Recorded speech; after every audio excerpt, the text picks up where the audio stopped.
And we're back with another DIY video for you this week. Let's go!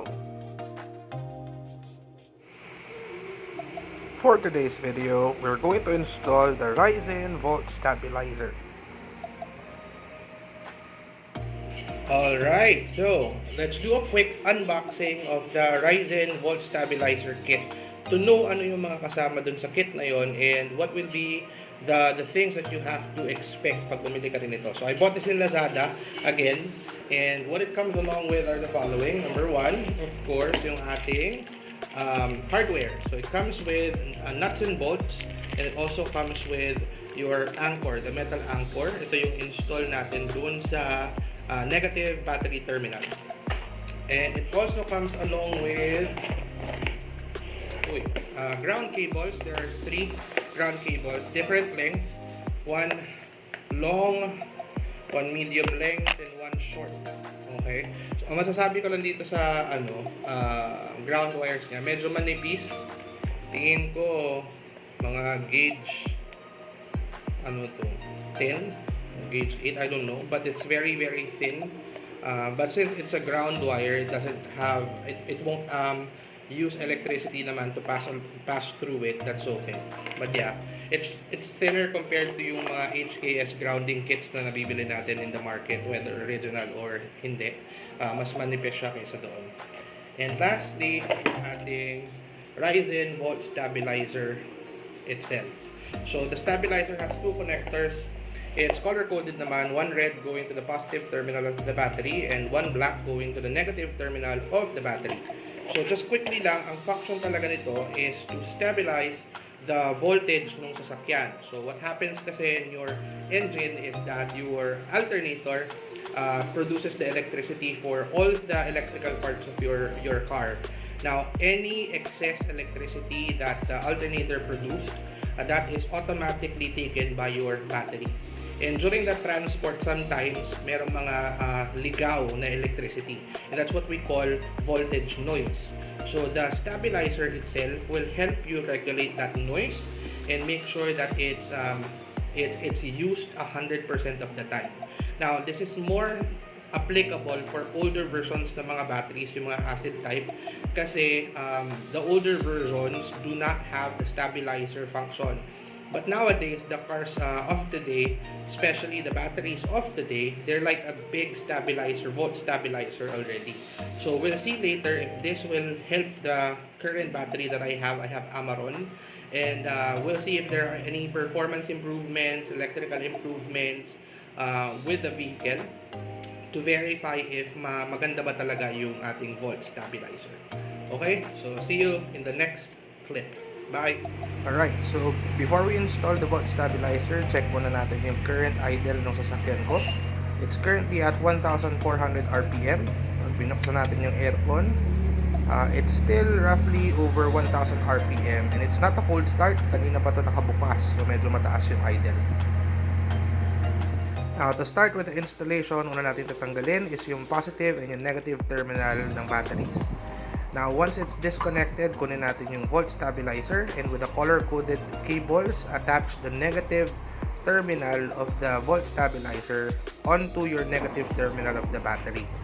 I also attach the bracket on the negative terminal kasi dun pupunta yung ating mga ground cables later on. Now, on the positive terminal naman ng battery, pwede na nating install yung red or yung positive side ng volt stabilizer.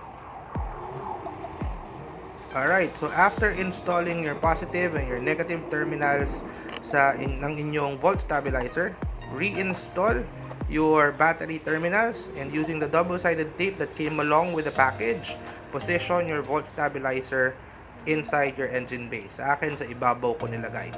Next up, we'll have to secure our ground wires. There are 3 connections that you need to make.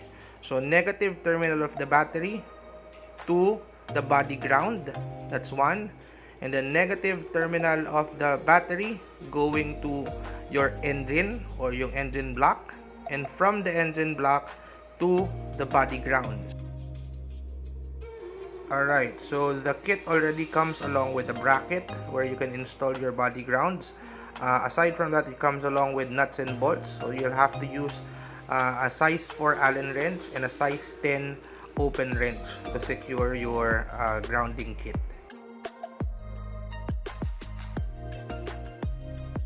Alright, so after you install yung volt stabilizer, i-display niya yung unloaded voltage ng battery, 12.8 sa akin. So let's try to start the car and see if there's any change in how it runs.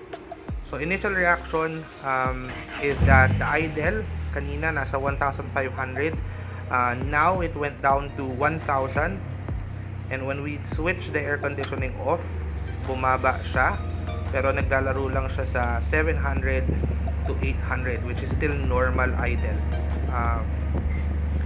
Voltage wise, kapag naka-on yung makina, it's naglalaro siya between 14.2 to 14.3, which is also normal.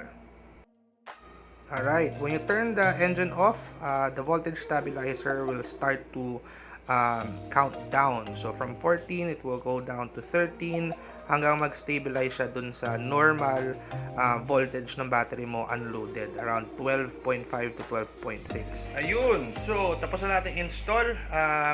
Initial feedback doon sa volt stabilizer, wala ako masyadong makitang improvements o maramdamang improvements dun sa sasakyan.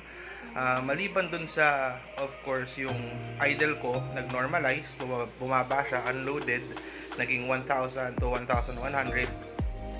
Loaded, naka-aircon, headlights, wipers on, nag-stable naman siya sa 800, sometimes 700, which is also normal. So yun pa lang yung nakita kong improvement so far. Minaneho ko rin siya mga 10 to 20 kilometers din yung dinrive ko sa kanya. Hindi naman ako nakaramdam ng any changes sa hatak ng sasakyan. So if you're planning to install this, there is slight improvements to how the engine functions. Yung idle lang naman, pero kung nag-expect ka na bibilis o lalakas yung hatak ng auto mo, hindi siguro to yung magandang product para sa'yo. But you go ahead and try it if you wish to. If you feel like it would benefit you and your car, then do what you want to do. That's fine. But in my opinion, hindi siya ganun kalaking upgrade, hindi siya ganun kalaking difference, kumbaga. So yeah, so thank you guys for watching, and that's it for the video of the week. Thank you again for joining me and watching my videos. And if you find it very useful for you, please go ahead and subscribe to my channel so I can continue uploading videos, DIY videos like these in the future. Until our next video, thank you, bye.